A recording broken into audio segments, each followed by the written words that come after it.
আসসালামু আলাইকুম রহমতুল্লাহি ওয়া বারাকাতুহু। সম্মানিত দর্শক, আশা করি সকলে অনেক ভালো আছেন। আমিও আলহামদুলিল্লাহ আল্লাহ পাকের রহমত অনেক ভালো আছি।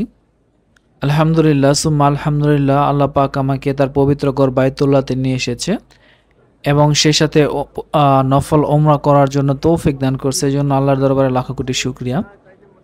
সুপ্রিয় দর্শক, গত ভিডিওতে আমি আপনাদেরকে দেখিয়েছিলাম যে কিভাবে বাইতুল্লাহর চারদিকে তোয়াফ করতে হয়, 7 চক্কর বা এরকম 7 তোয়াফ করতে হয়। তো আলহামদুলিল্লাহ, তোয়াফ শেষে আমরা এখন সাফা মারওয়াতে এসেছি। এখানে কিভাবে সাফা মারওয়া সাই করতে হয় সেটা আজকে আপনাদের মাঝে তুলে ধরব। এর মধ্যে আরেকটি কথা বলে রাখি, যারা শুধু হজ বা হজের বা ওমরার জন্য আসেন বা হজ বা ওমরার ক্ষেত্রে যে তোয়াফের পরেই এই সাই করতে হয়। নফল তোয়াফের পরে কোনো সাই নেই। শুধু নফল তোয়াফের ক্ষেত্রে তোয়াফের শেষে জমজম পানি খেলে আর 2 রাকাত মাকামে ইব্রাহিমের পিছনে নামাজ পড়লেই হয়ে যায়। কিন্তু ওমরা বা হজের ক্ষেত্রে এই সাফা মারওয়া সাই করতে হয়। তো আলহামদুলিল্লাহ, আমরা এখন সাফা পাহাড়ে আছি। সাফা পাহাড় থেকে আমরা আমাদের প্রথম কার্যক্রম শুরু করব। তো এখানে আসার পর সর্বপ্রথম কাবার দিকে তাকিয়ে দুহাত তুলে দোয়া করতে হয়। এখানে দোয়াটা আসলে আপনার মনের অনুভূতি অনুযায়ী আপনার যে দোয়া আসে সেই দোয়াই করতে পারবেন। আর এখান থেকে আমাদেরকে শুরু করতে হয়। যে দেখুন, সবাই এরকম তাকিয়ে আছে কাবা ঘরের দিকে। আর সাফা পাহাড়টা একটু উঁচা, আর সাফা পাহাড়ের দাঁড়িয়ে এরকম কাবা ঘরটাও দেখা যায়। এখানে মানুষের ভিড় বিধে আমরা একটু পিছনের দিকে আসছি, যদি আপনাদেরকে দেখাই। এই যে দেখুন সাফা পাহাড়, আমরা একদম নিচের তলাতে আছি। এর উপরে আরো 1 তলা 2 তলা 3 তলা 4 তলা আছে। তো আমরা নিচের তলাতে এই জন্যই আসছি, কেননা নিচের তলাতে আসলে পাহাড়টা সুন্দরভাবে দেখা যায়। এই যে দেখুন পাহাড়টা, এখানে গ্লাস দিয়ে আটকে রাখা হয়েছে যাতে ভিতরে কেউ প্রবেশ না করতে পারে। একমাত্র পরিচ্ছন্ন কর্মীরাই এখানে যে পরিষ্কার পরিচ্ছন্ন করে রাখে। যাই হোক, আমরা এখন সাফা পাহাড়ে আছি। আর এখানে মন খুলে দোয়া করার জায়গা। আপনি আপনার মনের আবেগ দিয়ে, মনের অনুমতি দিয়ে যতটুকু সম্ভব দোয়া করবেন, এখানে দোয়া কবুল হয়। আর এখান থেকে সর্বপ্রথম সাফা মারওয়ার সাই শুরু করতে হয়। আপনি যখন সাফা থেকে মারওয়া যাবেন তখন এক চক্কর হবে, এবং মারওয়া থেকে যখন সাফাতে আসবেন তখন দ্বিতীয় চক্কর হবে। এইভাবে সাফা টু মারওয়া এরকম 7 চক্কর দিতে হয়। তো আমরা সাফা থেকে সর্বপ্রথম শুরু করব এবং মারওয়ার দিকে যাব ইনশাআল্লাহ। Ahí ando el pizza, debería ser yo ahora que me hay una, next time yo voy a tomar.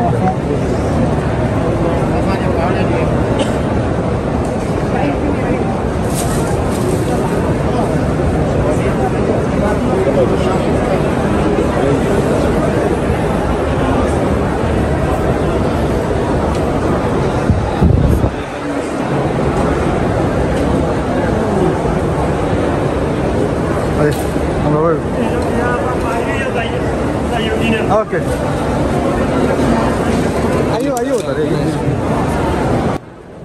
আমরা এদিক দিয়ে একটু ভিতরে ঢোকার জায়গা পেয়েছি। আসলে সব দিক দিয়ে ব্যারিকেড দেওয়া ছিল, এই দিক দিয়ে একটু ফাঁকা পেয়েছি। এখন একটু ভিতরে যাব, ভিতরে যে একদম কাছ থেকে আপনাদেরকে সাফা পাহাড়টা দেখাবো। এই যে আমরা সাফা পাহাড়ের দিকে যাচ্ছি।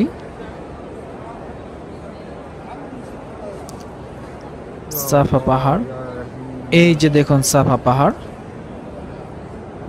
এই যে দেখা যাচ্ছে সাফা পাহাড়। যদি আপনাদেরকে কাছ থেকে দেখায়, দেখুন এটার ভিতরে আসলে ঢোকা নিষেধ, সম্পূর্ণ নিষেধ। এখানে গ্লাসের ফ্রেম দিয়ে আটকে রেখেছে। এখান থেকেই সাই শুরু করতে হয়। সাফা থেকে শুরু করে মারওয়া পাহাড়ে যেতে হয়।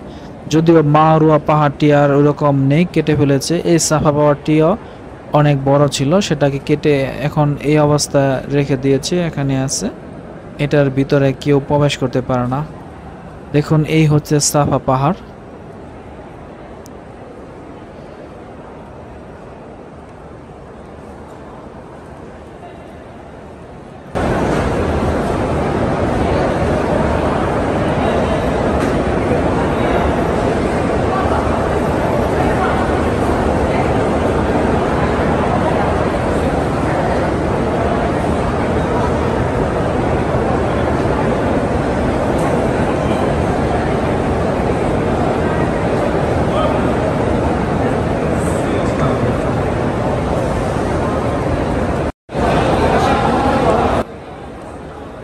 এখন আমরা সাফা থেকে মারোয়ার দিকে যাব এবং আমাদের সাহি শুরু হয়ে যাবে। এই যে আমরা সাফা পাহাড় থেকে মারোয়া পাহাড় দিকে যাচ্ছি। এই সময়টা দোয়া কবুলের সময়, আপনি মনে মনে আবেগ দিয়ে যত দোয়া আছে করতে থাকবেন। সুবহানাল্লাহ, আলহামদুলিল্লাহ, আল্লাহু আকবার সহ সমস্ত রকমের জিকিরও করতে পারেন। আর এই যে সামনে সবুজ বাতি দেখা যাচ্ছে, ওই যে আমার মাথার উপরে দেখুন সবুজ বাতির চিহ্ন দেখা যাচ্ছে। এখানে এসে একটু দ্রুত গতিতে যেতে হয়। এই জায়গাটুকু তো পুরোটুকু হেঁটে এসে এই জায়গাটুকুতে একটু দ্রুত গতিতে পার হতে হয়। এটাই আসলে নিয়ম। এই যে দেখুন উপরে লাইট জ্বলতেছে, এই জায়গাটাতে এসে দেখুন সবাই দৌড়াচ্ছে।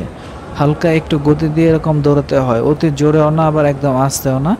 আর মহিলাদের ক্ষেত্রে এই জায়গাতে স্বাভাবিকভাবে হেঁটে যেতে হবে, মহিলারা এখানে দৌড়াবে না, শুধু পুরুষরা এই যে সবুজ বাতি পর্যন্ত দৌড়াতে হবে। এইভাবে দৌড়ে এই জায়গাটুকুতে পার হতে হবে এবং দোয়া পড়তে হবে। আর আমরা এই পুরোটুকু সাফা মারোয়া যতবারই এরকম সাই করব ততবারই এরকম সবুজ জায়গায় এসে এরকম দৌড়াতে হবে।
আমরা এখন মারুয়া পাহাড়ে চলে এসেছি।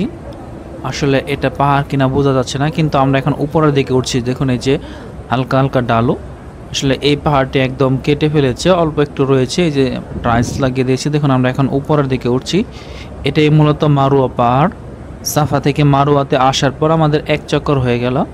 এখানেও আমরা দাঁড়িয়ে কিছুক্ষণ দোয়া জিকির করব, কারণ সাফাতেও দোয়া করতে হয়, মারুয়াতে দোয়া করতে হয়। এই যে দেখুন আমরা এখন পাহাড়ের উপর উঠে গেছি। এখানে আসলে সাফাতে যেরকম পাহাড় দেখা গেছিলো, এই মারুয়াতে এরকম পাহাড় দেখা যাচ্ছে না। এখানে পাহাড়টি কেটে এরকম সমান করে রেখেছে এবং টাইলস বিছিয়ে দিয়েছে। তো আমরা এখন মারুয়া পাহাড়ের উপরে উঠেছি। এই যে দেখুন পাহাড়, এখানে অনেকে দোয়া করছে। আর যদি এদিকে আসি তাহলে পাহাড় আর একটু খণ্ড বিখণ্ড দেখা যায়। এদিকে একটু আছে, কিন্তু এদিকে ব্যারিকেড দেখা যাচ্ছে। এই যে দেখুন সামনে দেখা যাচ্ছে এই যে পাহাড়ের চিহ্ন দেখছেন, এই হচ্ছে মারুয়া পাহাড়। একদম কেটে এখানে বিভিন্ন কিছু গলিয়ে সমান করে রেখেছে পাহাড়টি, শুধু একটু চিহ্ন দেখা যায়, আর বাকি সব সমান করে ফেলেছে কেটে। এই পাহাড়টিও বড় ছিল, ধারাবাহিকভাবে এটাকে কেটে এরকম ছোট করে দেওয়া হয়েছে। তো আমরা সাফা থেকে মারুয়াতে আসছি এবং মারুয়া থেকে আবার সাফা যাব। তো আমরা সাফা থেকে মারুয়াতে আসাতে এক চক্কর হয়েছে। এখন আমরা মারুয়া থেকে আবার সাফাতে যাব, তাহলে আমাদের 2 চক্কর হয়ে যাবে। এই যে আমরা ডালো দিয়ে নামছি। আর একটি কথা, সাফা থেকে দাঁড়িয়ে যেরকম কাবাগড় দেখা গিয়েছিল, কিন্তু মারুয়া থেকে দাঁড়িয়ে ওই রকম কাবাগড়টি আর দেখা যায় না। এদিক দিয়ে ভবন হয়ে গেছে বা মসজিদ সম্প্রসারণ করার ক্ষেত্রে কাবাগড়টি আর দেখা যাচ্ছে না। তো আমরা এই যে ডালো দিয়ে নেমে আবার আমরা মারুয়ার দিকে রওনা করেছি। তো এইভাবে সাফা মারুয়া আমরা 7 চক্কর এরকম সাই করব।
মারুয়া থেকে সাফাতে যাওয়ার ক্ষেত্রে আবার যে সবুজ বাতি এসেছে, এখানে আবার হালকা একটু দৌড় দিতে হবে, কেননা সবুজ বাতি আসলে একটু জোর গতিতে যে দেখুন অনেক হাজি সাহেবরা দৌড়াচ্ছে। এটা শুধু পুরুষদের ক্ষেত্রে, মহিলারা এখানে কোনো রকম দৌড় দিবে না, স্বাভাবিক গতিতে হেঁটে যাবে। মহিলারা আগে যেরকম স্বাভাবিক গতিতে হেঁটে এসেছে এরকম স্বাভাবিক গতিতে এন্দাও হেঁটে যাবে। শুধু পুরুষের ক্ষেত্রে হালকা একটু গতিতে এখানে আগাতে হবে, এটা সুন্নত। এজন্য এই জায়গাতে এসে এরকম দৌড়াতে হয়। আমরা সাফাতেও দৌড়ে এসেছি এবং মারুয়া থেকে সাফাতে যাওয়ার ক্ষেত্রে এরকম দৌড়ে এসেছি। আমরা এখন সাফা পাহাড়ে আবার যাচ্ছি এবং সাফা পাহাড়ে গেলে আমাদের দ্বিতীয় চক্করটি কমপ্লিট হবে। এইভাবে আমাদেরকে 7 চক্কর দেওয়ার পর মারুয়াতে এসে আমাদের 7 চক্করটি শেষ হবে।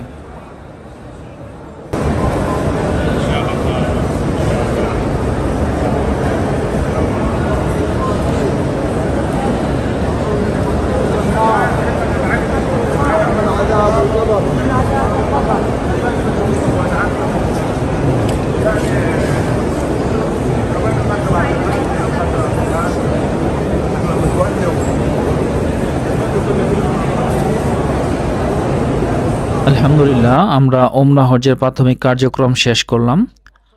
এখন আমরা আছি আবু জেহেলের বাড়িতে। এই যে দেখুন হুজুর পাক সাল্লাল্লাহু আলাইহি ওয়াসাল্লামের চাচা আবু জেহেলের বাড়ি, যেটাকে বর্তমানে পাবলিক টয়লেট করে রেখেছে। এখানে হাজি সাহেবরা এসে টয়লেট করে জরুরত ছাড়ে।